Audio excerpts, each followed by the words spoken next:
நேயர்களே,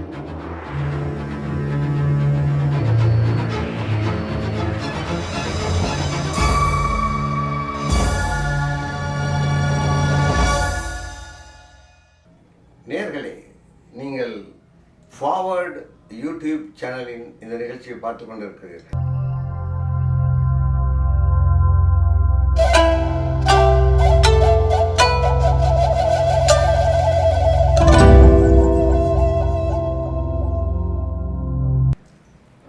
ஃபார்வர்ட் நேயர்களை சந்திப்பதில் மகிழ்ச்சி. தமிழகத்தில் சிலருக்கு அறிமுகம் தேவைப்படும், சிலருக்கு அறிமுகம் தேவைப்படாது. அப்படிப்பட்ட ஒரு நபரை தான் நம்ம இப்போ சந்திக்க இருக்கிறோம்.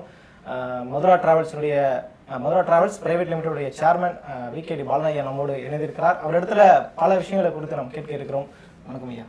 வணக்கம் வணக்கம் வணக்கம். முதல் கேள்வியாக நான் கேட்டு நினைப்பது வந்து, ஒரு சுற்றுலா பயணி ஏன் இந்தியா வரணும், குறிப்பாக ஏன் தமிழகத்துக்கு வர வேண்டும்? முதல் சுற்றுலான்னு என்னென்னு தெரிஞ்சுக்குவோம், அப்புறம் சுற்றுலா பயணி என்னன்றதில் போகலாம். சுற்றுலான்னா என்னென்னு தெரியுமா? பார்க்காத இடங்களை பார்த்து வேற பார்க்கறது, கண்ணுக்கு ஒரு காட்சிகள் ஏற்படும். ரைட்டு, வேற சொல்லுங்க ஐயா. சொல்லுங்க, பரவாயில்ல. இதில் நான் உங்களை இன்டர்வியூ பண்ணுறேன், இதில் என்ன தப்பு இருக்குது? அதெல்லாம் ஒன்றும் இல்லை, எல்லாம் ஜாலியாக பேசலாம். சுற்றுலான்றது எல்லாம் நினச்சிக்கிட்டு இருக்காங்க, ஜாலியாக போகிறோம், ஜாலியாக வர்றோம், ஒரு இடத்துலேருந்து ஒரு இடத்துக்கு போகிறோம், அங்கே ரூம் போடுறோம், சாப்பிட்றோம், வர்றோம், பொழுதுபோக்குங்க. சுற்றுலான்றது பொழுதுபோக்குக்கும் அப்பாற்பட்டு மனித சமூகத்தை பழுது பார்க்கும் ஒரு விஷயம். சுற்றுலா ஒன்று தான் மனிதனுக்குள் மனிதத்தை ஊற வைப்பது. மனிதன் வெறுமனே மனிதனாக இருப்பவன் சுற்றுலா போகாமல் இருந்தால் ஒரு இறைக்காத கிணறு போன்று இருப்பான். சில ஊர்களில் பார்ப்பீங்க, கிணறு இருக்கும், செத்தை பொத்தை எல்லாம் அதில் கிடக்கும், அழுக்குகள் இருக்கும். இதை தூர்வார போனால் விஷவாயு செத்து போவாங்க. அது காரணம் அது தூர்வாரப்படவில்லை. அதே மாதிரி தான் மனிதனும் தூர்வாரப்பட்டு கொண்டே இருக்கணும். அதுக்கு ஊர்லேயே இருந்தான்னா, எங்கேயும் போகாமல் கிராமத்திலே இருந்தான்னா அப்படியே விஷம் பிடிச்சி அழிஞ்சிருவான். மனித சமூகம் அப்படி தான். எப்படின்னா, வெறுமனே பயணம் செய்யாதவன், சுற்றுலா செல்லாதவனுக்கு என்ன நடக்கும்னா, அவனுக்குள் உலகம் தெரியாது, மனிதர்கள் தெரியாது, மனிதன் தெரியாது. ஆனால் ஒன்று தெரியும் அவனுக்கு, ஜாதி தெரியும், மதவெறி தெரியும், மொழிவெறி தெரியும். இதுலேயே மூழ்கி அருவா எடுத்து வெட்டிக்கிறது தான் வழி, வேறு வழியே இல்லை. ஆனால் சுற்றுலா போகிறவன் பல மனிதர்களை பார்க்கிற நேரம், பல மாவட்டங்களை விட்டு மாவட்டங்கள் செல்லும்போது அவன் அந்த மாவட்டத்தில் உள்ள நண்பராக ஏற்றுக்குவான்.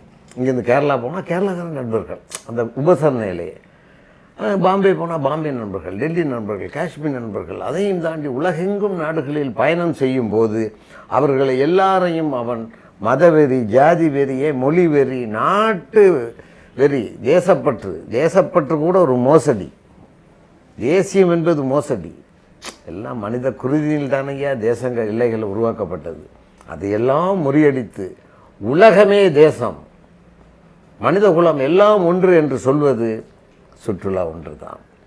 அதனால்தான் எங்கள் முப்பாட்டன் கணியன் பூங்குன்றனார் யாதும் ஊரே யாவரும் கேளீர் என்ற ஒற்றை வார்த்தை உலகெங்கும் எல்லா மொழிகளிலும் சொல்லப்பட்ட ஓங்காரமான ஒரு தத்துவத்தில் உயர்ந்து நிற்கும் ஒரு தத்துவமாக யாதும் ஊரே யாவரும் கேளீர் இருக்கு.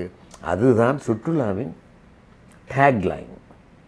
எல்லா ஊரும் என் ஊர், எல்லா மக்களும் என் உறவினர்கள், இதை சொல்வது. இதைத்தான் சுற்றுலா செய்யணும். சுற்றுலாக்கு இடப்பட்ட கட்டளை உலக அமைதிக்கும், மனித அமைதிக்கும், உலக ஒற்றுமைக்கும் அந்த வார்த்தையை அடியொட்டி செய்வது சுற்றுலா. சுற்றுலா செல்லும் குடும்பங்களில் நல்லா கொஞ்சம் ஒத்து பாருங்கள், அப்பா அம்மானுக்கு இடையில் சண்டை வராது.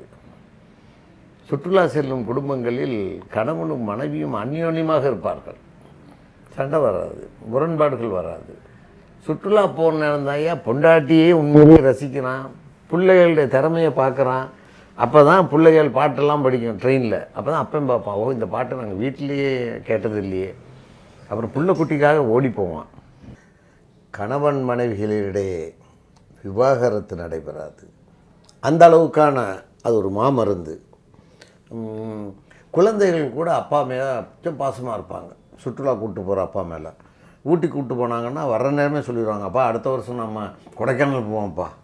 இப்படியெல்லாம் ஒரு அந்யோன்யம் குடும்பத்துக்குள்ளே ஏற்படுற விஷயம், நண்பர்களுக்கிடையே முரண்பாடுகள்லாம் தீர்ந்து மகிழ்ச்சியாக இருக்கக்கூடிய விஷயம், மனித வாழ்க்கையின் நிம்மதி கிடைக்கிறதுக்கான ஒரு மாமருந்து, ஒரு வரம் சுற்றுலா.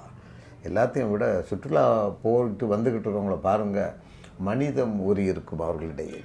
அவர்கள் சாதி, மதம், மொழி வெறி, ஜாதி வெறி, நாட்டு வெறி கூட அவள்கிட்ட இருக்காது. ஒத்து பாருங்கள், விசாலமான மனசு இருக்கும், விசாலமான குணம் இருக்கும்.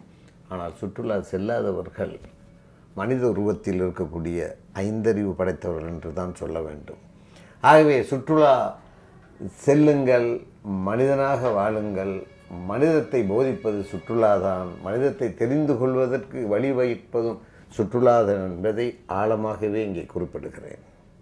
வாய்ப்பளித்த ஃபார்வர்ட் யூடியூபுக்கு என் மனமார்ந்த நன்றிகள். வணக்கம்.